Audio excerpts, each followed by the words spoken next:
요즘 들어서 생각이 드는 것이 참 감사가 많이 없어진 세상이 되었다라는 생각이 조금 들어요. 누구에겐가 어떤 배려를 받았다거나 누구에겐가 어떤 사랑을 받았다거나 하면 참 감사한 일임에도 불구하고 당연한 것처럼 여기는 그런 모습들을 보게 됩니다. 목사님들끼리도 마찬가지인데요. 어느 순간에 다른 지방의 목사님들하고 이야기를 잠깐 하는데 그쪽에서는 지방에서 몇 교회를 선별해서 선교비를 지원했습니까? 라고 이야기를 하니까 그 목사님이 이런 말씀을 하시더라고요. 어느 교회에서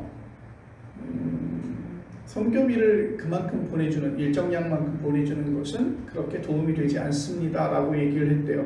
그래서 저는 그럼 선교비를 안 받겠다는 이야기입니까? 그랬더니 그렇지 않고요, 더 달라는 이야기였습니다 라고 이야기를 하더라고요. 지방에 그만한 예산이 더 있으니까 나에게 좀 더 집중해 달라고 하는 그런 마음일 수도 있겠지만 듣는 내내 좀 마음이 좀 불편했습니다. 그만큼 받는 것에 되게 익숙하고 다른 것에 대해서 감사하지 못하는 모습들을 보게 됩니다.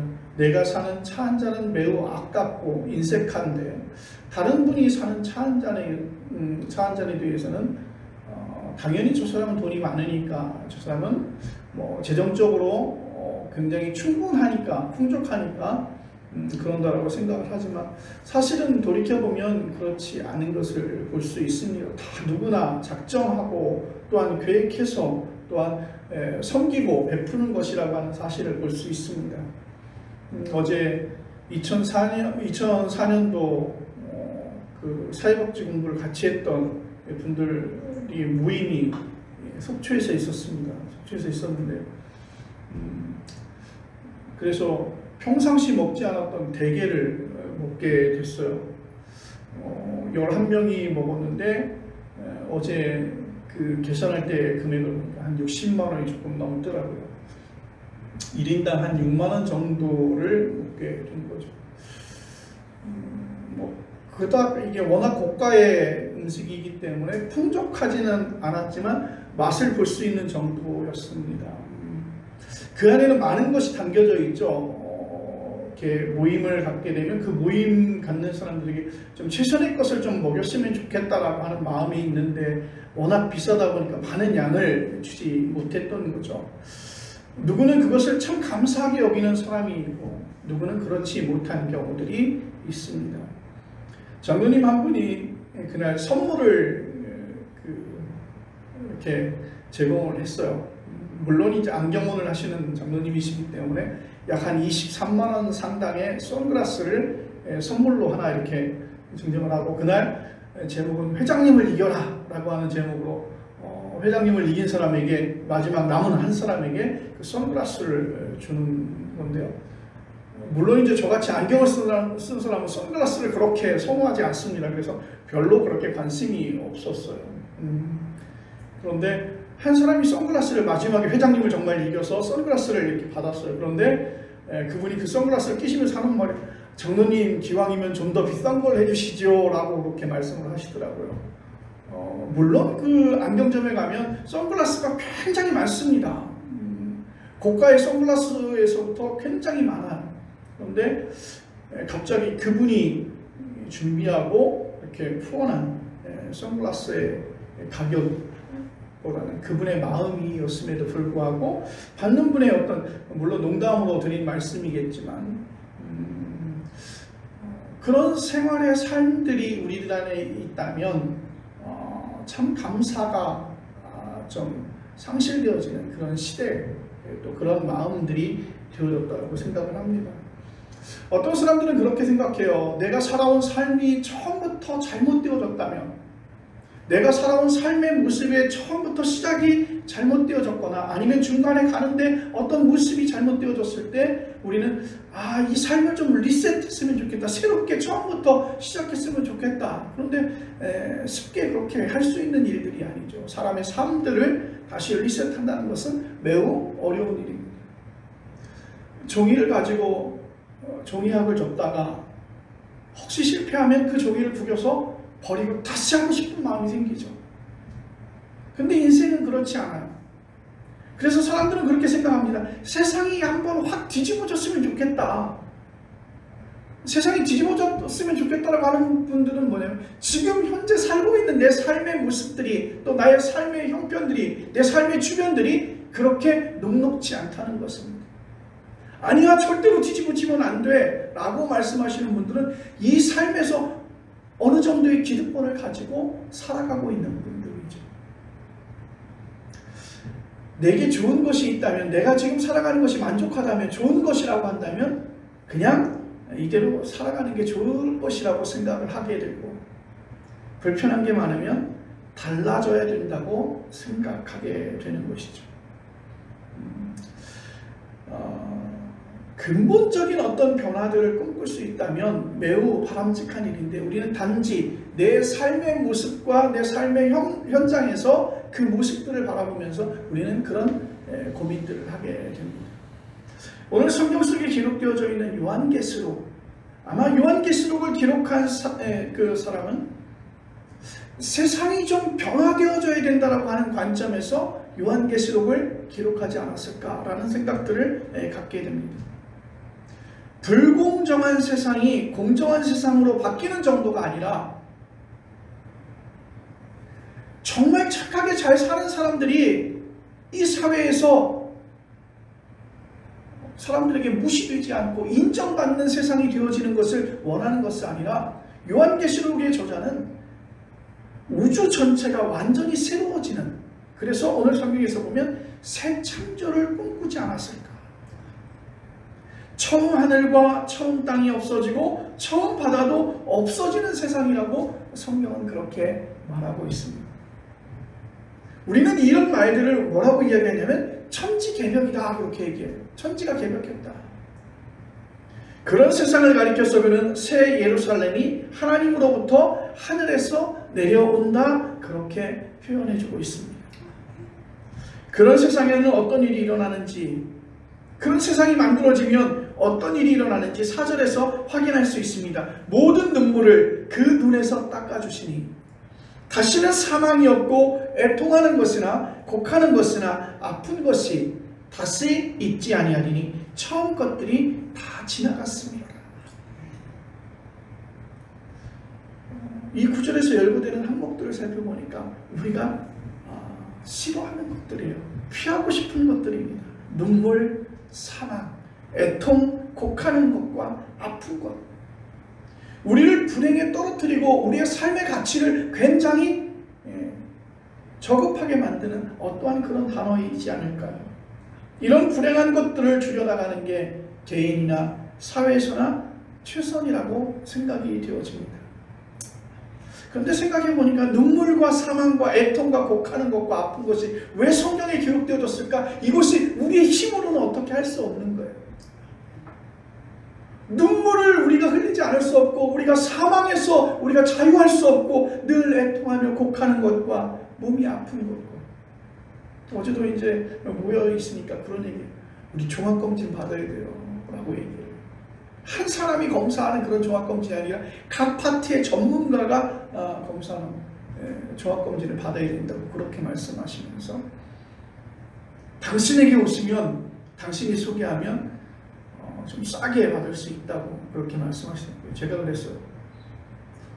끌려 들어가서 못 나올까 봐 겁이 나요. 그런 얘기를 하게 됐는데, 그만큼 두려워하는 우리 삶에 있어서 우리의 삶의 어떤 모습의 현장을 깨뜨리는 그러한 일들에 대한 걱정들이 우리 안에 있기 때문에 완전한 해결은 가능하지 않습니다.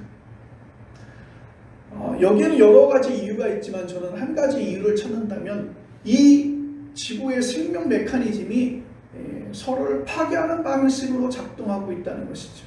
가끔가다 유튜브에 보면 동물들이 출연하는 그런 유튜브 동영상이 있어요. 좀 제가 즐겨 보는데요. 어미치타는 갓 태어난 어린 사슴을 사냥하고 있어요.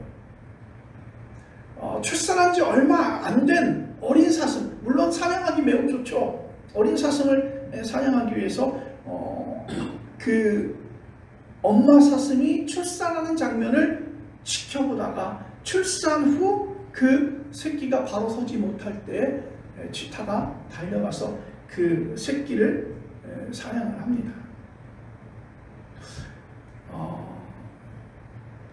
탯줄도 떨어지지 않고 어미에게서 금방 분리되어졌던 그 어린 사슴이 치타에게 찢기는 모습을 보면 매우 가슴 아프고 불행한 일이라고 생각이 되어지는데, 반대로 또 치타가 사냥에서 실패하게 되면 치타의 어린 새끼는 굶주리는 것 또한 불행한 일이라고 하는 것이죠. 이렇게 문명사회를 이루면서 이런 정글의 법칙에 따라서 살지 않으려고 노력하지만 근본에는 차이가 없다는 것입니다.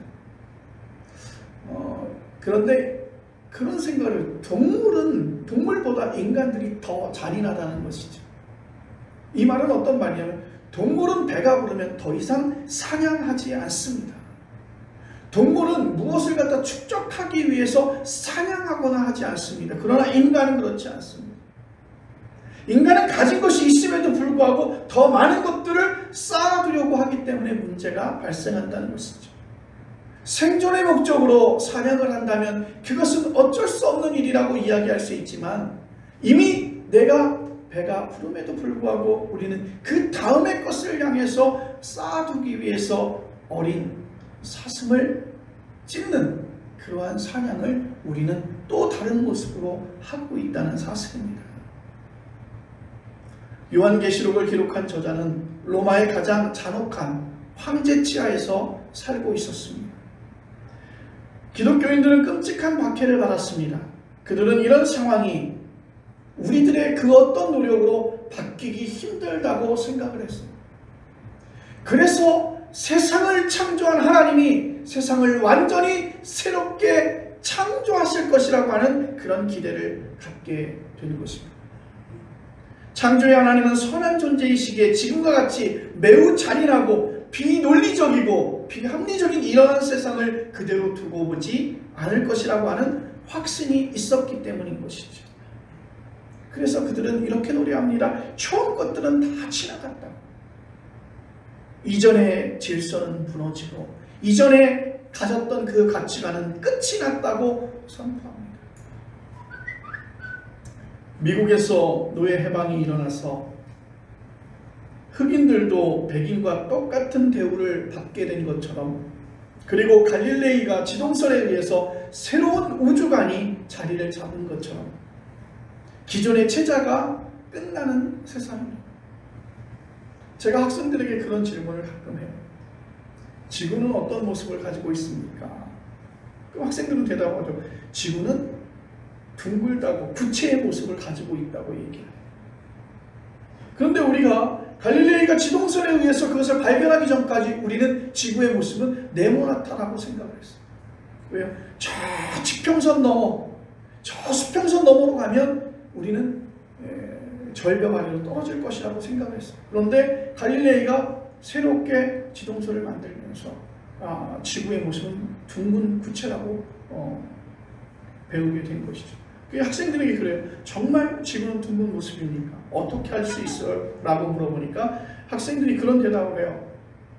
뭐라고 대답을 하냐면 인공위성을 통해서 우리는 충분히 그것을 보았습니다 라고 이야기해요. 그래서 제가 그랬어요. 혹시 인공위성에서 그것을 동영상으로 촬영하거나 사진으로 촬영해서 지구로 이렇게 보내는 그 동안에 혹시 그 사진이나 영상이 왜곡되었으리라고 생각하지 않습니까? 그렇게 이야기하면서 모든 것에 대한 것들은 다 참이라고 하는 것에서 부족함이 있다고 이야기하죠. 발견된 진리에서의 참이라는 것이 발견되지 않은 진리가 그 안에 더 숨어 있을 수 있다는 것이죠. 그 완전한 만족에 대한 새로운 표현, 오늘 이 세상에서 살아가면서 영적으로 만족할 수 있는 세상을 하나님이 새롭게 창조하신다라고 하는 그러한 말씀들을 그들은 기대하고 있는 것입니다. 지금까지의 모든 모습은 부족하고 지금까지의 모든 모습은 우리가 참기 어렵고 그것이 선한 모습이 아니었는데 새롭게 하나님이 창조하실 것이다. 그 완전한 만족에 대한 새로운 표현이 6절 말씀에 기록되어져 있는데 또 내게 말씀하시되 이루었도다. 나는 알파와 오메가요 처음과 마지막이라. 내가 생명수 샘물을 목마른 자에게 값없이 주리니. 아멘. 내가 생명수 샘물을 목마른 자에게 값없이 주겠다는 문장을 여러분 어떻게 이해하십니까? 이미 4절에서 눈물과 사망과 애통과 곡하는 것과 아픈 것이 앞으로 없을 것이라고 말했습니다. 이런 상태를 총괄하는 표현이 바로 오늘 생명수 샘물이라고 하는 것입니다. 요한계시록을 기록한 이 사람은 자기가 독단적으로 이런 생각을 가지고 있는 것이 아닙니다. 그는 이사야 성경, 구약 성경을 통해서 이사야에서 그 말씀을 보았습니다. 이사야 55장 1절 말씀, 오라 너희 모든 목마른 자들아 물로 나오라. 돈 없는 자도 오라. 너희는 와서 사 먹되 돈 없이 값없이 와서 포도주와 젖을 사라. 아멘. 제가 오늘 이 말씀을 고민하면서 그런 생각을 해봤어요. 돈 없이 물건을 산다? 요즘에 그런 것들이 있어요. 형편이 좀 어려운 분들은 같이 나눌 수 있는 쌀독이라 그래서 내가 필요한 쌀을 가져가기도 하고, 또 좀 넉넉하신 분들은 그 쌀독에 쌀을 이렇게 부어놓아서 필요한 분들이 이렇게 가져갈 수 있도록, 값을 치르지 않고 가져갈 수 있도록, 필요한 만큼 가져갈 수 있도록 그렇게 하는 그런 것들이 우리 주변에 좀 있죠. 그런데 물건을 우리가 원하는 대로 물건을 가져올 수 있는 세상이 된다고 이야기하는데 값없이 가져온다는 세상 과연 있을까 고민을 이렇게 해보니까 가정처럼만 되어지면 이해가 되는 거예요. 가정에서 돈을 내고 밥을 먹거나 과일을 먹지 않습니다. 수도원도 이렇게 나누죠. 같이 나누는 것이지 그 대가를 지불하지는 않습니다. 이런 원리가 가정경제와 수도원 경제에 가능하다면 국가경제에도 가능하지 않을 것인가 라고 생각을 할 수는 있지만 실제로는 그게 가능하지 않다는 것이죠. 이사야는 돈 없는 사람도 돈 있는 사람도 똑같이 살아갈 수 있는 그런 세상을 꿈꾸었습니다. 요한계시록의 저자도 이사야의 그런 꿈을 대변하고 있습니다. 이런 거룩한 꿈은 궁극적인 미래에 이루어질 하나님의 새로운 창조만을 말하는 것은 아닐 것입니다. 그 궁극적인 미래는 이미 지금 여기서 생명의 능력으로 경험할 수 있어야 된다는 것이죠. 하나님 안에서는 첫 창조와 지금과 새로운 창조인 궁극적인 미래가 하나이기 때문이라는 사실을 여러분 기억하시길 바랍니다. 요한계시록을 기록한 사람은 이렇게 저쪽 먼 미래, 그 하나님에게서 오는 그 미래의 진동을 느끼고 있는 사람이, 다시 말하면 굉장히 영적인 민감함을 가지고 있는 것입니다. 하나님께서 우리에게 펼쳐주시는 그 조그마한 진동을 먼저 느끼고 있는 것입니다. 그래서 그는 보좌에 앉으신 이의 음성을 들었습니다. 만물을 새롭게 하는 분이십니다. 생명수 샘물을 우리에게 주시는 분이십니다. 오늘 우리는 생명수 샘물을 맛본 사람으로 살고 있을까? 그래서 그런 경험을 서로 나누려고 애를 쓰는 중입니다. 생명수 샘물은 무엇일까요? 오늘 보니까 생명수 샘물을 목마른 자에게 주어진다고 했습니다. 목마른 자는 하나님을 찾는 사람을 가리키고 있죠. 사람은 누구나 하나님을 찾게 되어 있습니다. 하나님이 창조주이기 때문이죠. 그런데 사람들은 그 사실을 알지 못하고 대신 다른 것을 찾습니다. 나를 만족시켜줘. 나의 갈증을 만족시켜줘. 오늘 성경에서 말하고 있는 그 목마른 자의 갈증은 하나님을 찾음으로 하나님을 통해서 생명수 샘물을 얻게 되지만 대다수의 많은 사람들은 단순히 나를 만족시켜줄 그 대상을 한평생 찾아다니고 있습니다. 가장 일반적인 대상이 우리가 다 알고 있는 돈이죠. 내 인생의 모든 것을 다 주고서도 사고 싶은 것, 그렇게 여겨지는 것이 바로 돈입니다. 자기가 살아가는데 꼭 필요하다면 돈이 필요하겠지만 꼭 필요해서라기보다는 그것을 통해서 만족을 얻어보려고 하는 데 있다는 것입니다. 재산이 늘어나는 것으로 만족을 느끼기 때문에 계속 거기에 매달리죠. 마치 사람이 가진 것이 풍족함에도 불구하고 그 풍족함을 위해서 더 다른 풍족을 꿈꾸는 것처럼, 우리가 동물을 업수히 여기면서 동물은 그래도 그의 생존을 위해서 사냥하지만 우리는 우리의 생존뿐만이 아니라 더 많은 것을 쌓아두기 위해서 사냥하는 것처럼 잔인하게 어린 사슴을 찢어 죽이는 그러한 모습들이 우리 안에 있다는 것입니다. 어느 누구도 그것으로 만족을 얻지 못합니다. 거기에 매달리면 매달릴수록 자신의 내면이 더 공허해진다는 사실을 확인하게 되는 것입니다. 제일 잘 아는 분이 어느 날 갑자기 정치를 시작을 하셨어요. 원래 그런 생각을 가지고 있었는지 모르지만 어느 날 갑자기 장로님이 더불어민주당 중앙위원이 되어오셨어요. 선거에도 출마를 하셨고,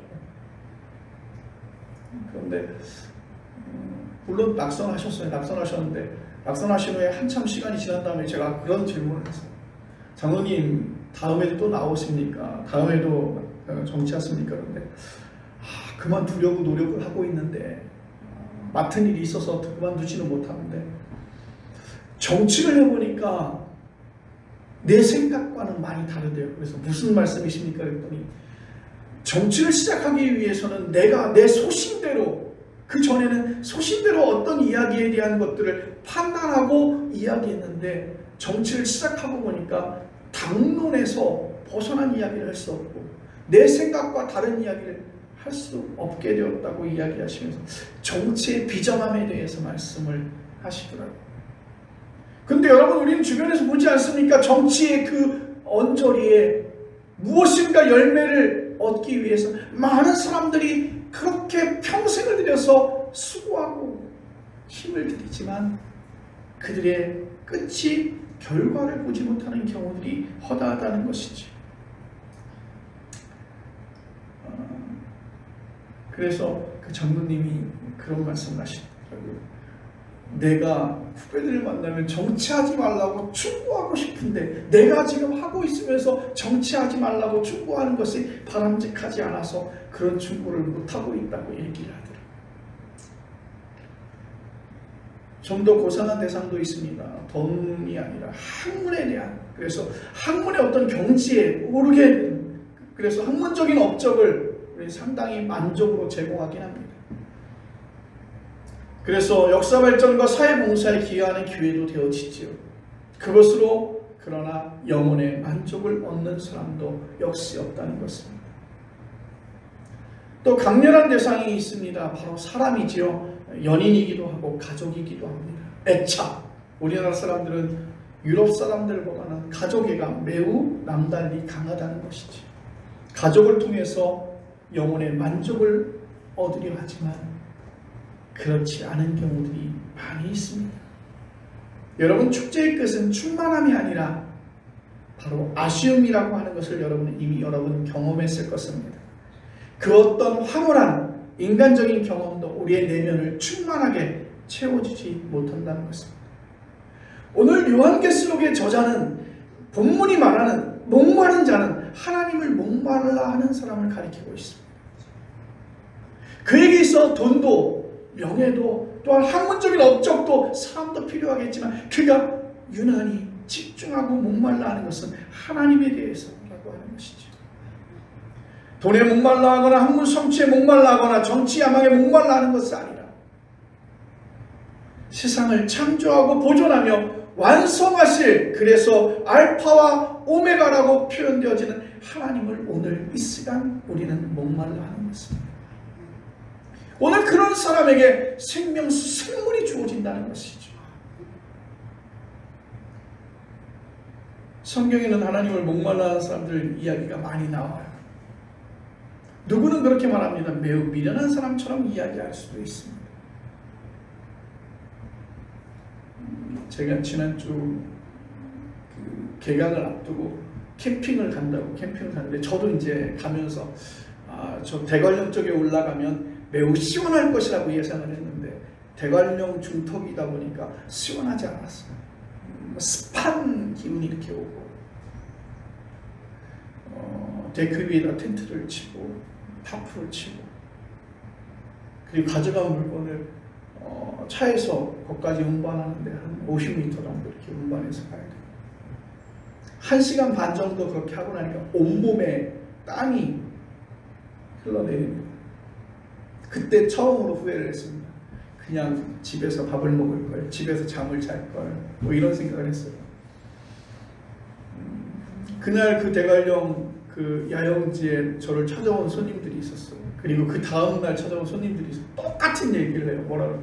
왜 미련하게 이 더운 날 이 뙤약 끝에 와서 이렇게 하고 있느냐고 이야기를 해요. 텐트를 치고 접는 일이 보통 한 2시간 정도 걸려요. 왜요? 잘 개고 잘 펴야 편안하게 있을 수 있고 또 그것을 잘 정리해야 다음에 캠핑을 갈 때 아주 편안하게 해요. 잘못하면 캠핑 가려고 가서 텐트를 열었는데 막 곰팡이가 피어 있거나 뭐 그런 경우들도 있으니까 아주 그리고 혹시 그런데 이제 거미가 들어가서 알을 낳기도 하고 어느 날 텐트를 열었거나 물품을 열었을 때 막 그 거미의 새끼들이 쳐져가지고 거미줄이 척하게 있기도 하고 그렇기 때문에 정리할 때 꼼꼼하게 잘 정리를 하려고 해요. 근데 이제 저는 그 친구들에게 그런 얘기를 했어요. 이것 또한 캠핑에 즐기는 맛이고 즐거움이다. 거기에 그 맛을 알지 못하는 사람들은 사실 그게 웬 바보 같은 짓이냐고 이야기할 수 있지만 또한 그것을 가지고 있는 매력이고 그것을 가지고 있는 힘이라고 하는 것이죠. 여러분, 하나님을 목말라 하지 않고 하나님께서 주시는 그 생명수 샘물을 맛보지 않는 사람들은 아마도 그것에 대해서 왜 그런 바보 같은 짓을 하냐고 이야기할 것입니다. 그래서 성경에 나오는 그런 사람들은 경험에서 중요한 것은 하나님이 누군지를 아는 것입니다. 하나님을 알면 하나님에게 가까이 가고 싶어지고 그게 강렬해지면 목말라 하게 된다는 것이죠. 하나님을 모르면 캠핑을 모르는 것처럼 그 모습 속에서 그것이 참 바보 같은 짓이라고 생각하는 것처럼 여겨질 것입니다. 그러나 캠핑을 아는 사람은 그 캠핑의 그 맛을 알게 되는 것이죠. 하나님을 목말라 하는 사람들은 이해할 수 없다고 생각할 수 있을 것입니다. 오늘 성경은 말합니다. 하나님을 가리켜서 목마른 자에게 생명수 샘물을 값없이 주는 분이다. 생명수 샘물은 생명의 원천을 가리키고 있습니다. 생명이 무엇인지 쉽게 생각해 보십시오. 살기 위해서 반복해서 숨을 쉬고 마셔야 하는데 이런 것들이 공급되지 않으면 죽습니다. 예전에 제가 외가에 가면 막 뛰잖아요. 그러면 예전에는 이렇게 지금처럼 온돌로 나와 있지 않고 고래를 통해서 구들로 이렇게 만들어져서 뛰면 잘못하면 삐끗하면 이 구들이 내려앉아요. 그럼 공사가 매우 커져요. 외할아버지가 하시는 말씀이 배 꺼진다고 뛰지 말라고, 방구들 꺼진다고 뛰지 말라고 그런 말씀을 이렇게 하셨어요. 저희가 그때. 근데 지금은요, 밥 먹고 배 꺼질까봐 가만히 있지 않잖아요. 밥 먹고 부지런히 배를 꺼치려고 여러분 돈을 들여서 운동하고 있어요. 건강해지려면 운동하잖아요. 인간이라고 하는 종이 지구에 더 전속하려면 후손을 낳아야 합니다. 요즘에 이제 대한민국이 망한다는 얘기가 있어요. 아이를 낳지 않아서 이제 대한민국은 이 지구상에서 없어질 가능성이 있다고 외국의 석학들이 이야기하고 있습니다. 그러니까 아주 위험하게 진단하고 있는 것이죠. 그런데 사람은요, 몸으로만 사는 게 아니라 마음으로 살아갑니다. 더 고급한 삶은 영혼과 관련되어져 있어요. 아무리 몸이 건강해도 불안과 공포와 공황장애를 겪으면 살아있다고 할 수 없어요. 아무리 몸과 마음이 건강하게 살려고 애를 쓰는데도 불구하고 곳곳에서 삶이 파괴되어집니다. 자기도 모르게 상대방의 삶을 파괴하고 있습니다. 여러분, 이렇게 된 데에는 생명을 값없이 주고받는 게 아니라 값을 치르고 가능한 한 더 비싼 값을 치르고 주고받으려고 한다는 데에 문제가 있다는 것이지. 그것이 자본주의 체제 아니겠습니까? 그런 세상이 되어졌으면 좋겠습니다. 성경이 가르치는 대로 이 세상에서 값없이 주어지는 생명수 샘물을 받을 수 있는지, 우리 그런 세상을 동경하며 우리는 믿음으로 바라보고 있는데, 여러분이 살아있다는 사실을 충만하게 느낄 수 있는 조건 가운데서 값없이 가능한 것을 우리가 한번 생각해 보시기를 바랍니다. 저는 그것이 바로 우리에게 주시는, 하나님이 주시는 생명수 샘물로 주시는 것이라고 생각이 되어지는데, 숨쉬기죠. 생명의 가장 원초적인 차원인 숨쉬기는 하나님께서 오늘날 우리들에게 주시는, 값없이 주시는 선물이에요. 여러분, 우리는 잘 알지 못해요. 그냥 아침에 일어나면 움직이고 저녁에 누우면 잠을 들고 그러는 것 같은데, 여러분, 가까운 병원에 가보십시오. 중환자실에 가보십시오. 숨을 못 쉬어서 아주 고통스럽게 숨을 뱉어내는 사람들을 우리는 만나보게 됩니다. 하나님은 값을 받지 않고 생명의 원천을 주시는 분이라는 뜻을 우리는 깨달아야 될 것입니다. 5월이면 아카시아 꽃이 만발하다가 아카시아가 지고 나면 찔레꽃이 만발하죠. 우리는 그 향기를 값없이 우리는 맡을 수 있고 즐길 수 있습니다. 오늘 현생 인류는 호모 에렉투스라고 하는 직립보행을 하고 있는 유인원으로부터 시작이 되어졌다고 합니다. 걷는 행위는 인간이 인간다워지는데 가장 결정적인 요소입니다. 걸으면서 우리는 지구의 중력을 느끼고 중심을 잡는 즐거움을 경험합니다. 손을 자유롭게 쓸 수도 있습니다. 산티아고 순례길을 나서거나 불교의 성지인 라사까지 삼보일배 순례를 나서는 이유로 걷는 행위가 좀 구도적이라고 하는 데 있다는 것이지. 걷는 데에 돈이 들지 않습니다. 하나님이 값없이 주신 것입니다.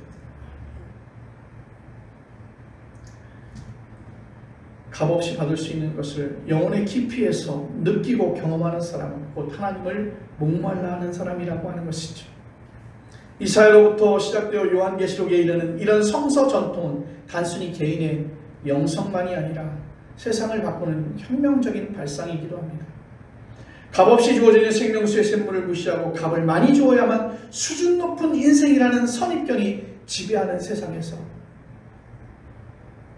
오늘 우리는 주님 앞에 마지막 심판을 믿는 사람이라고 하는 사실들을 다시 한번 고백하시기를 바랍니다. 하나님의 심판은 우리의 생각을 뛰어넘습니다. 자신을 위해서 사용한 돈의 액수에 따라서 심판받을지 모른다는 생각도 같습니다. 값없이 주어지는 생명수의 샘물에 영혼에 민감하게 움직이는 사람과 돈으로 자기의 인생을 가꾸는 데만 신경이 집중되는 사람은 이미 그에 해당하는 심판을 받은 것 아닐까. 예수 그리스도가 생명 샘물이기 때문에 예수 그리스도를 통해서 심판으로부터 자유로워졌다는 뜻을 우리는 다시 한번 기억합니다. 인생에 낙오될까 하는 두려움에서 벗어나는 것입니다.